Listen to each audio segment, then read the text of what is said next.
जिंदगी कभी कैसे मोड़ ले ये कोई नहीं जानता। पंजाब की जमीन जो कभी सोना उगलती थी आज पानी में डूबी हुई है।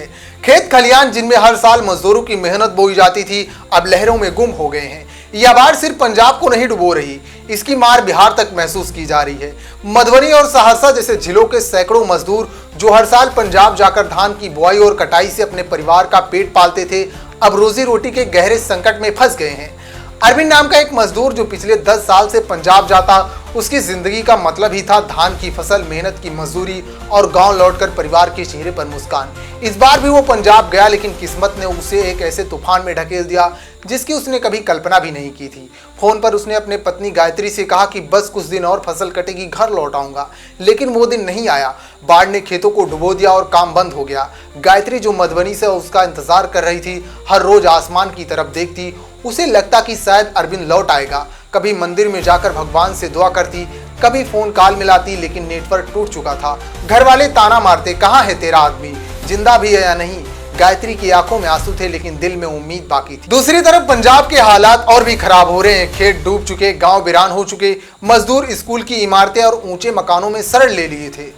बिजली नहीं, खाना नहीं, पीने का पानी मुश्किल से एक एक दिन काटना जैसे सदियों के बराबर हो गया। लोग कह रहे थे कि अब मजदूरी का क्या होगा, पेट कैसे भरेगा। अरविंद के साथ उसकी साथी अर्जुन भी था।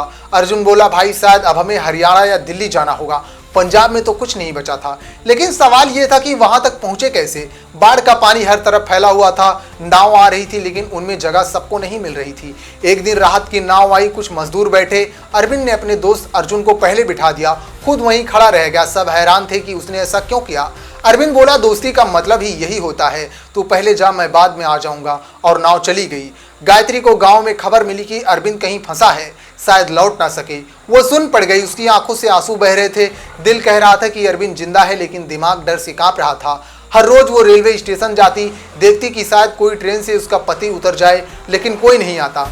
दिन बीते, हालात और बिगड़े। पंजाब में अब तक 14 से गांव बाढ़ की चपेट में आ चुके हैं। 4.5 लाख से ज्यादा लोग प्रभावित हो चुके हैं। 3.5 लाख एकड़ जमीन पानी में डूबी हुई थी। 37 लोगों की मौत की खबर आई। ये आंकड़े सिर्फ नंबर नहीं थे, ये टूटे हुए सपनों की गिनती थी। गायत्री रात को सो नहीं पाती, उसे अरविंद के साथ बिताए पल याद आती थी। वो खेत में हंसते हुए धान बोते, साथ बैठकर रोटी खाते, छोटे से घर में सपने बड़े बड़े देखते। वो सपने डूब गए थे, लेकिन कभी प्यार नहीं डूबता।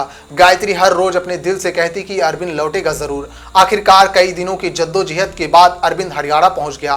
थका हारा, गीले कपड़ों में, आंखों में थकान, लेकिन चेहरे पर उम्मीद। उसने किसी तरह फोन किया। कॉल उठाते ही दूसरी तरफ गायत्री रो पड़ी। गायत्री बोली, मैंने सोचा नहीं था कि तुम कभी वापस लौटोगे। अरविंद ने कहा कि बाढ़ सब कुछ बहा ले गई, लेकिन तुम्हारा प्यार मुझे किनारे तक ले आया।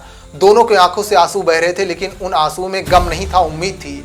बाढ़ ने बहुत कुछ छीन लिया, लेकिन इंसानियत, प्यार और विश्वास को नहीं तोड़ पाई। पंजाब की इस बाढ़ में हमें सिखाया कि मुश्किल चाहे कितनी भी बड़ी क्यों ना हो, प्यार और उम्मीद सबसे बड़ी ताकत होती है। मजदूरों की जिंदगी आसान नहीं, रोजी रोटी के लिए वो दूर दूर तक जाते, अपनों से बिछड़ते, संकट सहते, लेकिन उनके दिलों में एक उम्मीद थी, परिवार की मुस्कान। ये कहानी सिर्फ अरविंद और गायत्री की नहीं, ये कहानी हर उस मजदूर की जो सपनों का बोझ अपने कंधों पर लेकर जाता है। बाढ़ चाहे खेतों को डुबो दे, लेकिन मेहनत काश इंसान की उम्मीद कभी नहीं डूबती। आप बताइए, क्या अभी पूरे देश को पंजाब के साथ खड़ा होना चाहिए? कमेंट बॉक्स में अपनी राय जरूर दें और देश दुनिया की सारी खबरों से वाकिफ होने के लिए हमारे चैनल को सब्सक्राइब जरूर करें। जय हिंद।